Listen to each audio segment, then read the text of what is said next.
अल्हम्दुलिल्लाह नहमदुहु व नस्तईनुहु व नस्तगफिरुहु व नु'मिनु बिही व नतवक्कलु अलैहि व नऊज़ु बिल्लाहि मिन शुरूरि अनफुसिना व मिन सय्यिआति अमालिना मन यहदिहिल्लाहु फला मुदिल्ल लहु व मन युद्लिलहु फला हादिय लहु वनशहदु अल्ला इलाहा इल्लल्लाहु वहदहु ला शरीक लहु वला नज़ीर लहु वला मिथल लहु वला मिसाल लहु वनशहदु अन्न सय्यदना व सनदना व शफीअना व शफी अमरिना व हबीबना व हबीब रब्बिना व मौलाना मुहम्मदन अब्दुहु व रसूलुहु अरसलहुल्लाहु इला काफ़तिल लिन्नासि बशीरन व नज़ीरा व दाइयन इलल्लाहि बिइज़निहि व सिराजन मुनीरा अम्मा बअदु फ़अऊज़ु बिल्लाहि मिनश शैतानिर रजीम बिस्मिल्लाहिर रहमानिर रहीम अलिफ लाम मीम ज़ालिकल किताबु ला रैब फ़ीहि हुदल लिल मुत्तक़ीन।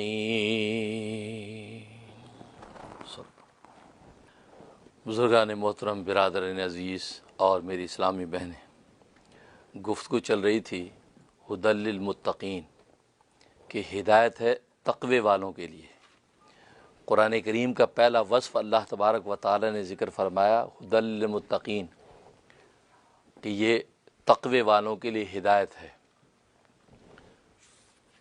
तो सवाल ये हुआ कि तक़वे वाले मुत्तक़ीन कहलाते ही इसलिए हैं कि वो हिदायत पर हैं, तभी तो उनको मुत्तक़ीन कहते हैं। ज़ाहिर है कि आप मुत्तकी किसी ऐसे शख्स को नहीं कह सकते कि जो हिदायत पर नहीं है, नेक राह पर नहीं है, उसको आप मुत्तकी नहीं कहेंगे। जब आप मुत्तकीन कह रहे हैं इसका मतलब वो पहले से ऑलरेडी हिदायत पर कायम है। तो फिर ये कुरान करीम के बारे में यूँ क्यों कहा कि हुदल लिल मुत्तकीन, ये हिदायत का सबब है तक़वे वालों के लिए। तक़वे वाले तो पहले ही हिदायत पर कायम हैं, उस हिदायत पर होने की वजह से तो वो मुत्तकी कहलाते हैं। तो उनके लिए तो तहसील हासिल है कि जो चीज़ ऑलरेडी उनको हासिल है आप उसी चीज़ की उनको ख़बर दे रहे हैं कि ये हिदायत है तक़वे वालों के लिए। तो होना तो ये चाहिए था कि हुदल लिन्नास, ये हिदायत है इंसानों के लिए। अब इंसानों में से जो इस पर अमल करेगा अब वो तक़वे वाला बनेगा। लेकिन यहाँ फरमा दिया कि हुदल लिल मुत्तकीन, हिदायत है तक़वे वालों के लिए। ये सवाल समझ में आ रहा है? तो हुदल लिन्नास कहना चाहिए था, हुदल लिल मुकल्लफीन कहना चाहिए था, या मुसलमानों के लिए ये जो हिदायत है ताकि मुसलमान उस हिदायत पे अमल करके तक़वे वाले बन जाए। लेकिन ये क्यों कहा कि ये तक़वे वालों के लिए हिदायत है? तो उसका एक जवाब ये है कि असल में मतलूब यही है कि हुदल लिन्नास, इससे मकसूद यही है हुदल लिन्नास कि इंसानों के लिए हिदायत है, इंसानों के लिए हिदायत है। लेकिन तक़वे का लफ्ज़ जो जिक्र किया ये बतौर नेक फ़ाल के जिक्र किया है। जैसे डॉक्टर के बच्चे को भी डॉक्टर कह के बोलते हैं ना लोग, डॉक्टर साहब आइए, हालांकि वो डॉक्टर नहीं है, उसका बाप डॉक्टर है। मौलवी के बच्चे को भी लोग मौलवी कहते हैं, जी मौलवी साहब ज़रा बात सुनिए, भी क्यों जी इनके अब्बा जी मौलाना है। वो नेक फ़ाल मकसद होता है कि ये भी आगे चल के इंशाल्लाह मौलाना बनेगा, ये भी इंशाल्लाह आगे चल के डॉक्टर बनेगा। इंजीनियर के बच्चों को इंजीनियर कह के बुलाते हैं, इंजीनियर साहब ज़रा बात सुनिए। डीसी डिप्टी कमिश्नर के बच्चे को डिप्टी कमिश्नर कह के बुलाते हैं, जी डीसी साहब आप ही आ गए। ये तो क्या मतलब, उसमें नेक फ़ाल लेते हैं कि ये नेक फ़ाल ये है कि जिस तरह इसका बाप डिप्टी कमिश्नर है ये भी डिप्टी कमिश्नर बनेगा, जिसका बाप आलिम दीन है ये भी मौलाना बनेगा। तो हालांकि वो उस वक्त मौलाना नहीं है, वो फ्यूचर में मौलाना बनने का नेक फ़ाल लिया जाता है। यहाँ पर अल्लाह तबारक व तआला ने हुदल लिल मुत्तकीन जो कहा, असल मकसूद तो हुदल लिन्नास ही है कि हिदायत इंसानों के लिए। लेकिन अल्लाह ने नेक फ़ाल की बशारत दे दी कि ये ऐसा कलाम है कि अगर लोग इस पर अमल कर लें, इसकी हिदायत पर चल पड़े, तो अल्लाह तबारक व तआला उनको मुत्तकी बना देगा। इसलिए मुत्तकीन कहा, हुदल लिल मुत्तकीन, हिदायत तकवे वालों के लिए। तो ये नेक फाल है, और नेक फाल लेने की इस्लाम में इजाज़त है। ये मसला समझ लें, बद फाल लेने की इजाज़त नहीं है। किसी वर्ड से, किसी लफ्ज़ से आप नेक फाल ले सकते हैं, लेकिन बद फाल नहीं ले सकते। मसला आप मशवरा कर रहे हैं किसी बात पे कि यार क्या होना चाहिए, तय हो गया कि हाँ भाई बस ये कर लेना चाहिए।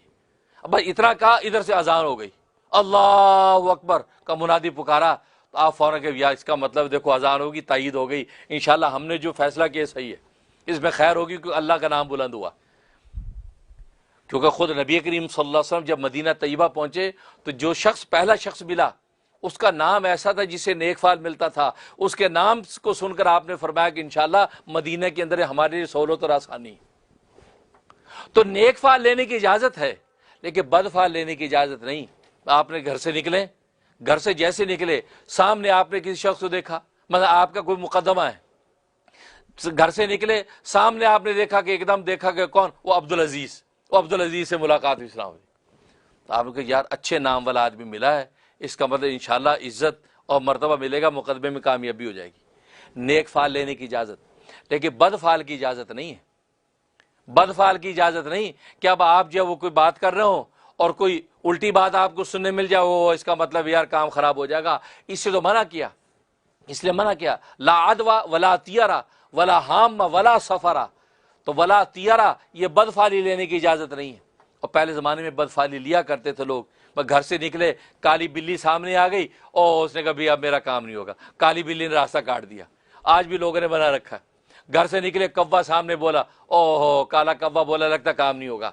तो ये इस्लाम के अंदर इस तवहम परस्ती की इजाजत नहीं है। हाँ, नेक फाल लेने की आपको इजाजत है।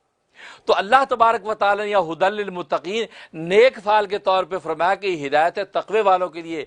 वरना दूसरे मकाम पे अल्लाह ने फरमाया शाहरु रमजान अल्लज़ी उनज़िला फ़ीहिल कुरान हुदल लिन्नासी, हुदल लिन्नास व हुदल लिन्नास फरमाया कि ये कुरान करीम जो हिदायत है इंसानों के लिए, तो वहाँ हुदल लिन्नास फरमाया। तो यहाँ पर हुदल लिन्नास ही मतलूब है, लेकिन चूंकि इब्तिदाई कलाम में कुरान करीम की शुरू की आयात हैं, तो अल्लाह तबारक व तआला ने यहाँ पर मुत्तकीन का जो अल्लाह का जिक्र करके बता दिया कि इस पर अमल करोगे तो तुम तकवे वाले बन जाओगे। और दूसरा जवाब ये कि असल में मुत्तकीन से मुराद डरने वाले, मतलब यह है कि इससे हिदायत वो हासिल करते हैं कि जो अल्लाह से डरते हैं। जो डरते हैं, जो अल्लाह से डरते हैं, वही नफा उठाते हैं। जो बेपरवाह लोग हैं, जो बेबाक लोग हैं, जो मनपसंद जिंदगी गुजारना चाहते हैं, उनको इससे कोई नफा नहीं होता, बल्कि उल्टा नुकसान उठाते हैं। लेकिन जिनके अंदर बिलकुव्वा डर मौजूद हो, उनकी तबीयत और मिजाज के अंदर खौफ खुदाई मौजूद है, या प्रैक्टिकली वाकई वो खौफ खुदाई उसके अंदर मौजूद है, फरमाया कि ये कुरान करीम हिदायत का नफा उनको देता है। तो मुराद इससे नफ़ा है, तो हिदायत का नफ़ा तक़वे वाले इससे उठाते हैं, और जो लोग अल्लाह से डरने वाले नहीं, वो हिदायत का नफ़ा नहीं उठा सकते। इसलिए कुरान करीम में आगे फरमाया युज़िल्लु बिही कसीरन व यहदी बिही कसीरा, कि इस कुरान के ज़रिए से हम बहुत लोगों को गुमराह कर देते हैं, और इस कुरान के ज़रिए से बहुत लोगों को हम हिदायत दे देते हैं। अब अल्लाह ने साफ बता दिया कि ये गुमराह कर देते इस कुरान के ज़रिए से। क्या मतलब इसी कुरान की जब उसे नाकदरी की, इसके मज़ामीन की हकीकत को उसने उल्टी निगाह से देखा, तो अल्लाह तबारक व तआला उसको गुमराह कर देते। इसलिए कि अदावत का चश्मा अगर आपने पहना है, आपने जो है अदावत और नाफरमानी का चश्मा पहन के कुरान देखा, तो आपको उल्टी तालीम मिल रही है।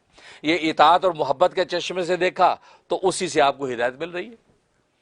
और इसकी मिसाल तो खुद कुरान ने बताई, ऐसी है जैसे आसमान से बारिश बरसती है, बारिश गुलिस्तान पर बरसती है, तो फूलों की रानाई, उसकी खुशबू और महकने लगती है। और वही बारिश रूढ़ी और कूड़ा करकट और गलाजत पर बरसती है, उसका ताफर बदबू और बढ़ जाता है।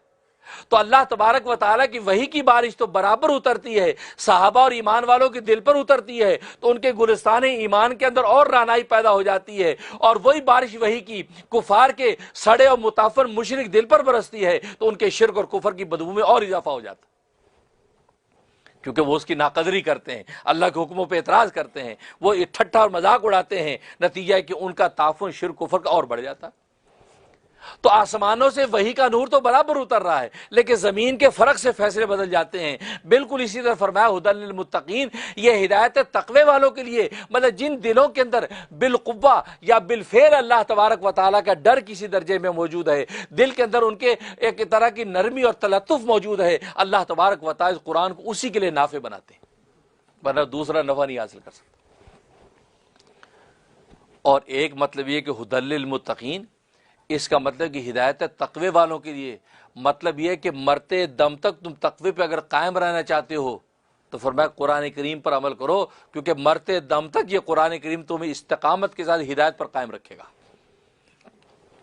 क्योंकि आप जानते हैं कि इस्तिकामत असल है, इस्तिकामत के साथ फ़ाबुद रब्बक हत्ता यातियकल यकीन, कि अपने रब की तो इबादत करता रहे, इबादत करता रहे यहाँ तक कि तुझे यकीन आ जाए। यकीन से मुराद मौत है, यानी मरते दम तक तूने इबादत करनी है। इस्तिकामत, अगर एक दिन इबादत की 6 महीने छुट्टी, 2 दिन इबादत की 4 महीने छुट्टी, तो इस इबादत से नहीं काम बनेगा। इस्तिकामत ज़रूरी, इस्तिकामत से आप करते रहें। इसलिए तो सिरात मुस्तकीम में मैंने ये नुक्ता बताया था, वहाँ पर सिरात मुस्तकीम फरमाया इसलिए कि सिरात मुस्तकीम मतलब इस्तिकामत के साथ अगर ये हिदायत के रास्ते पे चलते रहोगे मरते दम तक, अब ये निजात का बायस होगा। ये नहीं कि 4 दिन हिदायत पर है उसके बाद फिर फिस्क का रास्ता इख्तियार कर लिया, फरमाया इससे नफ़ा नहीं होगा। और ये तो दुनिया का उसूल है कि जब तक किसी चीज़ को कंटिन्यू आप नहीं करेंगे, दवा को कंटिन्यू आप उसके मतलूबा या वो सर्टन जो डेज है उसको तक नहीं खाएंगे तो आपको दवा फ़ायदा नहीं देगी, खुराक फ़ायदा नहीं देगी। तो अल्लाह का कलाम जो इंसान की शिफा रूहानी और हयात रूहानी का ज़रिया है, उसके अंदर भी ज़रूरी कि उस हिदायत के रास्ते पर इंसान जो है पूरी पाबंदी के साथ लगा रहे, तो अब अल्लाह तबारक व तआला उसको मंजिल तक पहुँचाते। तो फरमाया कि तुम मरते दम तक तक़वे पर कायम रहोगे, इसलिए कि ये कुरान करीम का कमाल ये है कि तुम्हें बिल्कुल मरते दम तक इस्तिकामत के साथ हिदायत पर कायम रखेगा। इसलिए हुदल लिल मुत्तकीन, ये हिदायत है तक़वे वालों के लिए। और तकवा किसे कहते हैं? तकवा का माना बचना, विकाया से बचना। तकवे के 3 दर्जे हैं। एक है कुफ्र और शिर्क से बचना, कुफ्र और शिर्क से बचकर जहन्नुम के दायमी अजाब से बचना, कि दुनिया में अगर कुफ्र और शिर्क से बचा तो आखिरत में हमेशा हमेशा की जहन्नुम से बच गया। जहन्नुम में जाएगा ज़रूर, लेकिन जो है वो हमेशा हमेशा की जहन्नुम नहीं होगी, क्योंकि दुनिया में कुफ्र और शिर्क नहीं किया। आप कुफ्र और शिर्क कर लिया तो फिर तो हमेशा हमेशा की जहन्नुम है। तो तकवे का एक माना कुफ्र और शिर्क से बचना, और कुफ्र और शिर्क से बच के हमेशा हमेशा के अजाब से बच जाना। दूसरा गुनाह कबीरा से बचना, गुनाह कबीरा से बचकर आखिर में जहन्नम में दुखूल से बच जाना। वहां दवाम अजाब से बचना और यहां दुखूल अजाब से बचना, यानी दाखिल भी नहीं होगा क्योंकि कबीरा गुनाह नहीं किए। तो दुनिया में कबीरा गुनाहों से बचकर आखिर में जहन्नम में दाखिल होने से बचना, यह तकवा। और तीसरा दर्जा मा सिवल्ला से बचना, अल्लाह के सिवा जो भी है उससे बचना। मतलब वो मकाम हासिल कर ले इंसान, और विलायत और मार्फत का वो मकाम और सिद्दीकीन के उस मर्तबे पर है कि वो अल्लाह के सिवा किसी चीज़ का उसको ध्यान ही नहीं है, अल्लाह के गैर से बचता है, अल्लाह के गैर से बचता है, इस मुकाम पर है। यानी अल्लाह पर एतमाद और तवक्कल का आलम यह है। जैसे हज़रत दाता गंजबख्श साहब रहमतुल्लाह अलैह, ख्वाजा उस्मान अली हजवेरी रहमतुल्लाह अलैह, लाहौर के अंदर जिनका मज़ार है, वो अपनी किताब कश्फुल महजूब, उनकी बड़ी मारूफ किताब है तसव्वुफ़ पर कश्फुल महजूब, बड़ा इल्म का ख़जाना है, बड़े मारिफ और लताइफ उसके अंदर है। और ख़ुद दाता गंजबख्श साहब रहमतुल्लाह अलैह अपने वक्त में बहुत बड़े मुहद्दिस थे, बहुत बड़े मुहद्दिस, और ज़बरदस्त उन्होंने तसव्वुफ़ की हकीकत को कश्फुल महजूब में खोला है, और कश्फुल महजूब के ज़रिए से आज लोगों ने उसकी खोशाचीनी करके बहुत तसव्वुफ़ पर लिखा है। उसमें एक वाक़या नकल करते हैं इब्राहिम खव्वास रहमतुल्लाह अलैह का। इब्राहिम खव्वास रहमतुल्लाह अलैह के पास एक शख्स आया, कहा कि हज़रत तवक्कल किसे कहते हैं? ये सवाल किया। सारे आप जानते हैं कि तवक्कल अल्लाह के सिवा किसी को न देखना, अल्लाह पर भरोसा, बस अल्लाह गैर पर कोई भरोसा ना हो, ये तवक्कल है। तो इब्राहिम खव्वास रहमतुल्लाह ने फरमाया कि भी अगर मैं तुम्हें उसकी डेफिनेशन अल्फाज में बताऊंगा तो एक इबारत होगी, उस इबारत होगी, हकीकत नहीं होगी। और हकीकत पता करना चाहते हो तो मेरे साथ सफ़र में चल, क्योंकि मैं हज में जा रहा हूँ, सफ़र हज में मेरे साथ चल, तुझे हकीकत तवक्कुल की बता दूंगा। उन्होंने कहा जी ठीक है। आज तो लेक्चर का दिन है, आज हम में क्यों हकीकत नहीं होती? लेक्चर के दिन है। जैसे मैं बैठा लेक्चर दे रहा हूँ, आपने लेक्चर सुन लिया, आपने सुना, पता दीन का बड़ा पहाड़ उतार लिया हमने सर से, इसकी कोई हकीकत नहीं। जब तक अमल नहीं होगा, जब तक हाल नहीं बनेगा, जो कह रहे हैं ये अकवाल जब तक हाल नहीं बनेंगे उस वक्त तक अल्लाह का मामला नहीं है।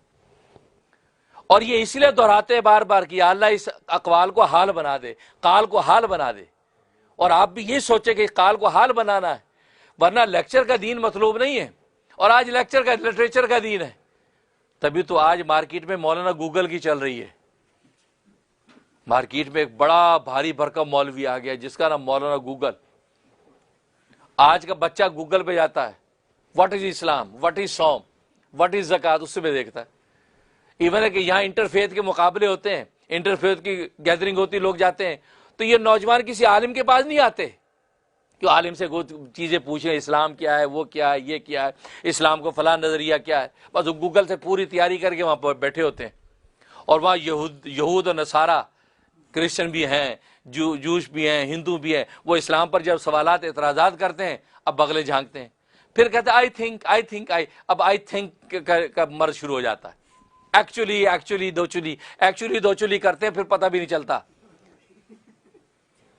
हमारा दीन तो फिजिकल सोबत से आया है। अल्लाह वालों की सोबत में बैठो, उलमा की सोबत में आओ, उनसे सीखो, उनसे पूछो। इसलिए कि जब वो अल्फाज बयान करते हैं, अल्फाज में उसका नूर भी आपके अंदर मुंतकिल करते हैं। वो नूर असल है। वो नूर की रोशनी जब तुम्हें मिल जाती है, बस फिर वो काम दिखाती है। फ़क़ीह नफ्स हज़रत मौलाना रशीद अहमद गंगोई रहमतुल्लाह अलैह बड़े बड़े मुतबाहिर आलिम अपने वक्त के गुजरे हैं और उलमा देवबंद के इमाम हैं। वो फरमाते हैं कि शेखुल अरब वल अजम हाजी इमदादुल्लाह मुहाजिर मक्की रहमतुल्लाह अलैह ने मेरे हाथ में हाथ लेके फरमाया कि रशीद अहमद, जो कुछ अल्लाह ने मुझे दिया था वो आज मैंने तुझे दे दिया, तुझे सुपुर्द कर दिया। तो फरमाते कि मैं बड़ा हैरान था, मुझे क्या दिया, मुझे तो कुछ पता ही नहीं चला क्या मिला, कोई तब्दीली नहीं। फरमाया इसी में 15 साल गुजर गए, 15 साल गुजर गए, कोई तब्दीली महसूस नहीं कि क्या दिया था। फरमाया कि आज 15 साल के बाद मुझे पता चला कि हाजी साहब ने मुझे क्या दिया, मेरे पीर मुर्शिद ने मुझे क्या दिया था, 15 साल के बाद पता चला। हालांकि मैं समझता था, ये कहते कि बुजुर्गों से जो मुझे मिला, आज मैं अल्लाह के हुक्म मशीयत से तुझे देता हूं। मैंने सोचा मुझे अंदर कोई तब्दीली तो आई नहीं, लेकिन आज 15 साल के बाद पता चला कि वाकई हाजी साहब ने क्या दे दिया। ये वो नूर था कि ये नूर जो चला आता है, ये वो नूर मुंतकिल कर दिया हिदायत और तज़किये का, कि जो आज 15 साल के बाद उसका ज़ुहूर हज़रत गंगोई पर हो रहा है। अब पता चला कि पीर मुर्शिद ने क्या दिया, क्योंकि फौरी तो अल्लाह की कुदरत के किसी निज़ाम में नहीं है। अल्लाह मियाँ भी बच्चा 9 महीने में पैदा करते हैं, अल्लाह में भी फसल 6 महीने साल के बाद पैदा करते हैं। काश्तकार आज बीज बोता है और 6 महीने की या साल की फसल उगती है। आज अल्लाह तबारक व तआला बच्चा ठहराते हैं, 9 महीने के बाद बच्चा पैदा होता है। अल्लाह तबारक व तआला के यहाँ भी एक निज़ाम है, सवेरा आज हुआ और अंधेरा 12 घंटे के बाद होना है, कि किसी जगह पर जल्दबाजी नहीं। अगर जल्दबाजी की अजी हमें तो कुछ भी नहीं मिला, तो फरमाया ये मारूम हो गया, इसको कुछ नहीं मिलेगा। लेकिन सवाल ये कि मुंतकिल जब कर दिया है, अब अल्लाह तबारक व तआला उसके प्रोसेस को चलाते रहते हैं। जब बंदे की इस्तेदाद उस काबिल हो जाती है, अब अल्लाह तबारक व तआला उसको जाहिर कर देते हैं। तो हकीकत ये, तो फिजिकली जब सोबत होती है, तो जब वो अकवाल कहते हैं तो अकवाल में अनवार मुंतकिल करते हैं। जब अनवार मुंतकिल होते हैं तो अब आपके वो अकवाल अहवाल बन जाते हैं। अब अहवाल जब बनते हैं, अब इंसान अल्लाह तबारक व तआला की मार्फत की हकीकत को समझता है। वरना आज लेक्चर का दिन बन गया। आज जो जितनी अच्छी तकरीर करे सोचते वाह वाह सुबहान अल्लाह, कोई बात नहीं, अल्लाह तबारक व तआला ने बहुतों को ऐसा कलाम दिया होता है, लेकिन जब तक वो काल हाल नहीं बनेगा फ़ायदा नहीं। तो बात कहाँ से कहाँ चली गई थी। तो तवक्कल पर बात हो रही थी। तो इब्राहिम खवास रहमतुल्लाह फरमाया तुम मेरे साथ सफ़र करो, मैं तुम्हें तवक्कल की हकीकत बताऊंगा। सफ़र पे चल पड़े। वो फरमाते हैं कि इब्राहिम खव्वास अल्लाह से यूँ दुआ करते नमाज पढ़ के, तो फरमाया कि 2 रोटियां और 2 शरबत के प्याले आ जाते। एक हाथ ज़ाहिर होता तो 2 शरबत के प्याले और 2 रोटियां, एक रोटी मुझे देते, एक खुद खाते, एक प्याला शरबत का मुझे दे। फरमाया कि मुख्तलिफ मंजिलों पर इस तरह हम चलते रहे। वो शख्स का बयान। एक जगह जब पहुंचे तो देखा कि एक नौजवान बड़ा खूबसूरत, वो घोड़े पर सर पर दौड़ा रहा, सर पर दौड़ा। हज़रत के करीब आया, हज़रत उसको देखा, वो हज़रत को लेकर एक तरफ चला गया, मुसाफा किया, गुफ्तगू की, बातचीत करते, काफ़ी देर बातचीत होती रही। उसके बाद वापस आ गए। वापस आए और वो नौजवान घोड़े पर बैठा चला गया। तो मैंने पूछा, हज़रत ये साहब कौन थे? कहा कि खिज़र अलैहिस्सलाम थे। खिज़र अलैहिस्सलाम थे। अच्छा, खिज़र अलैहिस्सलाम थे, क्या कहते थे? कहा कि वो ये कहते थे कि अगर इजाज़त हो मैं आपके साथ सफ़र में रफ़ीक बन जाऊँ, आपका रफ़ीक़ सफ़र बन जाऊँ, आपके साथ चलूँ। तो मैंने मंजूर नहीं किया, मैंने मना कर दिया। मैं कहा नहीं हज़रत, आप ज़हमत ना करें, हम चले जाएंगे। तो वो साहब तो पहले एक्साइटेड हो चुका था, कहा हज़रत ये क्या किया? हज़रत खिज़र हमारे साथ, आप हज़रत इजाज़त देते साथ चलते। कहा कि नहीं, मैंने इसलिए मना किया कि अगर खिज़र इस्लाम मेरे साथ चलेंगे तो मेरा तवक्कुल अल्लाह के बजाय खिज़र पर हो जाएगा। मेरी निगाह अल्लाह के बजाय खिज़र पर होगी कि खिज़र जैसा शख्स हमारे साथ है। अभी तो खालिस अल्लाह मुझे नजर आता, उससे मांगता हूँ, अल्लाह आसमान से रिज़्क़ उतार देता है। और फिर मेरी निगाह खिज़र पर पड़ती जो मेरे तवक्कुल के खिलाफ था। फरमाया ये तवक्कुल की हकीकत। अल्लाह अकबर, अल्लाह अकबर। देखा तवक्कुल की हकीकत। यानी खिज़र को साथ लेने को इसलिए तैयार नहीं है कि मेरा अब तकिया हो जाएगा खिज़र पर कि हजरत कीजिए क्या करना है, हजरत क्या हुक्म है। सारा तवक्कुल जब वो सारा का सारा इधर गया, फरमाया अब तन तना चले जाते हैं, खुदा के सिवा कोई नजर नहीं आता और अल्लाह अपनी रहमत से रिज़्क़ उतारते। ये तवक्कुल की हकीकत। तो हकीकत ये, तो अल्फाज अल्फाज होते हैं, हकीकत जब तक ना मिले तो उसकी जो है कोई हकीकत होती नहीं। तो खैर, तो तकवा जो है, तकवा तो पहला ये तो फरमाया कि यह वो कुफ्र शिर्क से बचना ताकि अज़ाब दायमी से बच जाए, इसको तकवा कहते हैं। दूसरा गुनाह कबीरा से बचना ताकि दुखुले नार से बच जाए, इसको तकवा कहते हैं। और तीसरा मा सिवल्ला से बचना, अल्लाह के सिवा किसी गैर का ख्याल भी ना आए। लिखा है कि एक शख्स, एक अल्लाह के वली, बड़ा ऊंचा उनका तवक्कल, बड़ा एतमाद अल्लाह और तौहीद के ऊंचे मकाम पर फाइज थे। उनका इंतकाल हुआ। वक्त के वली ने ख्वाब में देखा, पूछा क्या माजरा हुआ? कहा कि अल्लाह के सामने पेशी हुई तो अल्लाह ने पूछा क्या लाया है? तो बुजुर्ग फरमाते, मैंने कहा अल्लाह तेरी तौहीद लेके आया हूँ, तेरी तौहीद लेके आया हूँ, तेरे सिवा किसी को मैंने नहीं माना। ज़ात व सिफात में तन तना तू ही तू है और किसी की कोई हकीकत नहीं है। तौहीद का सबक लेके आया। ये बात कही तो अल्लाह तबारक व तआला फरमाया कि वो रात तुझे याद है कि जिस रात में तेरे पेट में दर्द हो गया था, तूने दूध और चावल खाए थे और तू बीवी ने पूछा क्या हुआ, तो तूने कहा था दूध और चावल खा लिए, पेट में दर्द हो गया। फरमाया फिर तौहीद के दावे करते हो? यानी तुम मुतसर्रफ दूध और चावल को समझते हो कि दूध और चावल ने पेट में दर्द कर दिया और तौहीद का नारा हमारे साथ लगाते हो। ये क्या तौहीद हुई? किसी चावल की किसी दूध की क्या मजाल है जो मेरे मंशा के बगैर कुछ कर सके? तूने उस वक्त ये क्यों नहीं कहा कि मेरे अल्लाह के मंशा से पेट में दर्द हो गया है, अल्लाह तबारक व तआला मुझे शिफा दे दे? तूने दूध और चावल को मुतसर्रफ क्यों माना? देखा, ये उस तौहीद पर पकड़ हो गई जिनकी तौहीद का आलम क्या है इतना। और आज सुबह शाम तो हम तो कहते ही हैं, ये हो गया, ओहो सर्दी आ गई तो बुखार हो गया, आज ये फला हो गया तो जी चावल खा लिया जुकाम हो गया, सब कुछ ये। तो हमारा क्या हाल अल्लाह के यहाँ होगा? तो इसलिए अल्लाह मा सिवल्ला, अल्लाह के सिवा से निगाह जब हट जाती है, ये वो सिद्दीकीन का तकवा है, ये वो मुकाम है। वरना आम पहले माना के एतबार से हम सब मुत्तकी हैं, कुछ कुफ्र शिर्क से बच रहे हम सब मुत्तकी हैं, गुनाह कबीरा से बच रहे हम सब मुत्तकी हैं, लेकिन अल्लाह के सिवा किसी और का ध्यान ही नहीं है। ये वो आला दर्जे का तकवा है। जब ये तकवा मिलता है, फरमाया ये वो लोग हैं जो बुलंद मकाम पर फायज हैं कि जिसके बारे में अल्लाह तबारक व तआला ने बशारत तकवी की अता कर रखी।